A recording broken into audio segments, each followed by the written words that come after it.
We've been teasing it for almost feels like 2 weeks now because we went into last episode talking about. You're gonna trust Tom Luginbill over Lane Kiffin and all these coaches out there?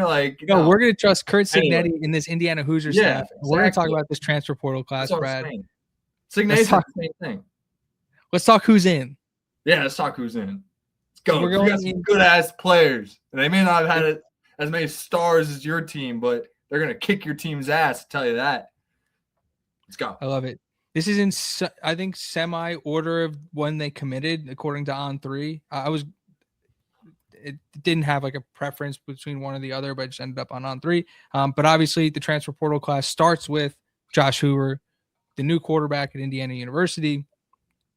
Brad, I've had some time to look into Josh Hoover. I've heard some things like he's not as mobile as Mendoza. I have my own reservations about how much he's turned over the football based on some of the box score things I've watched. But man, when you watch him throw the football, and I think that especially back to this couple times I've seen him live, huge arm, gamer, absolute dude. The guys say the right things about him. And I think it becomes really easy to look at, okay, the last quarterback of Indiana was Fernando Mendoza, and look at what he did and the stats he put up and the way he spoke with the media and all that. And I caution people to look at Josh Hoover as Josh Hoover. Don't try and compare him to Fernando Mendoza. They're different players, different people. That does not mean he's not a leader. It does not mean that he's not an unbelievably talented quarterback with a massive arm that can make all the throws. And his fit is really, really intriguing, especially with the type of offense he's used to running. So, Brad, what are your initial thoughts when it comes to Josh Hoover?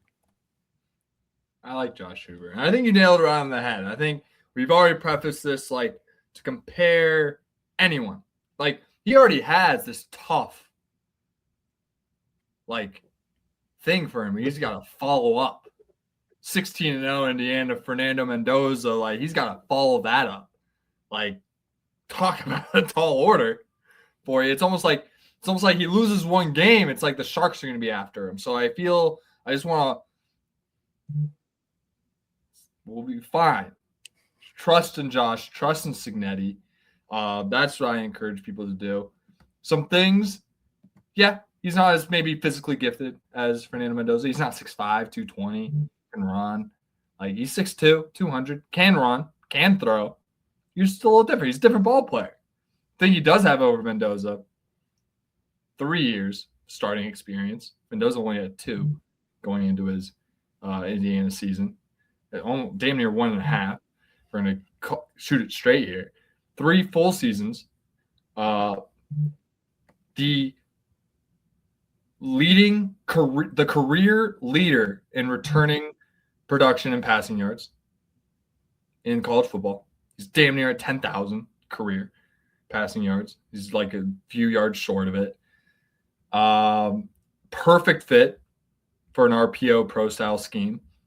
Can do a whole lot, can stand in the pocket, can run, probably can, like, with his size, being 6'2" and kind of just a runner, can probably a better fit for the scheme than maybe a Mendoza is. Obviously, the scheme is very adaptable and it works to our strengths. There's a reason why we had so much success with it's funny, like, we went from pure pocket passer and Curtis work to hybrid of that in Fernando. Now we're going pure dual threat with Josh Hoover.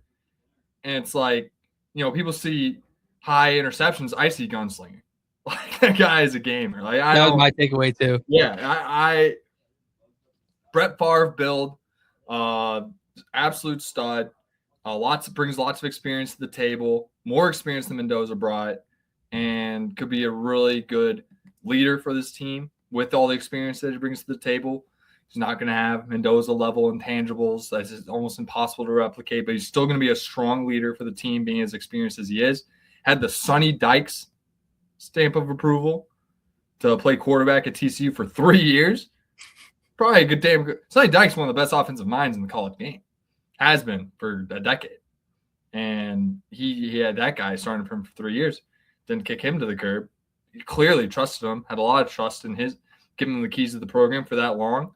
In this era, doesn't happen too often. So believe in him, trust in him, be uplifting. It's not, it could be a 16-0 season again. Could. damn well could be. I'm not going to put self-imposed limitation on this team.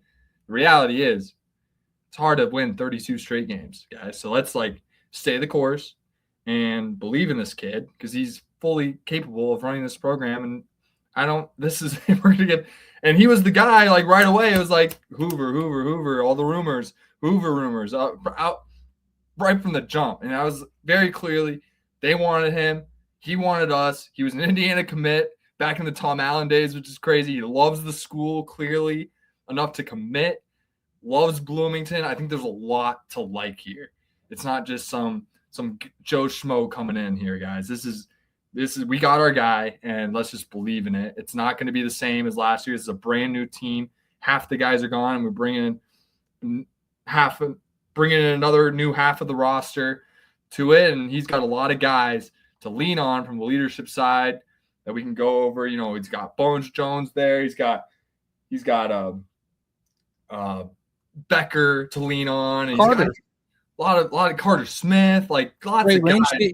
4 or 5 starters back on the offensive line. Yeah, he's gonna have the best old line in the country blocking for him this year. And yeah, it's gonna be great.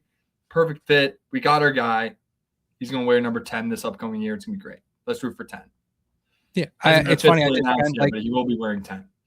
I spent a good 5 minutes being don't compare him to Fernando Mendoza. But where you can compare him to Mendoza is any way, shape, or form you want to cut it, a top of the market quarterback by every site, by every account. And to your point, the most returning production in the country. He's a dude. And so you take his mentality and you said, gunslinger. I think that's the perfect mentality. The dude's got a huge arm. He can make every throw, and he's not afraid to let go of the football.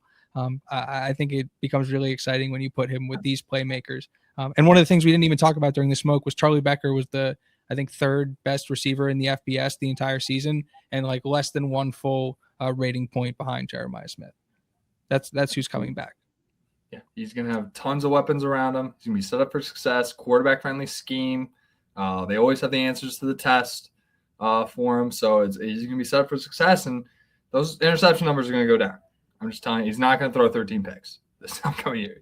And if he does, we might still go 16-0. That's how good this team is going to be this next year. So I'm just excited for the ride.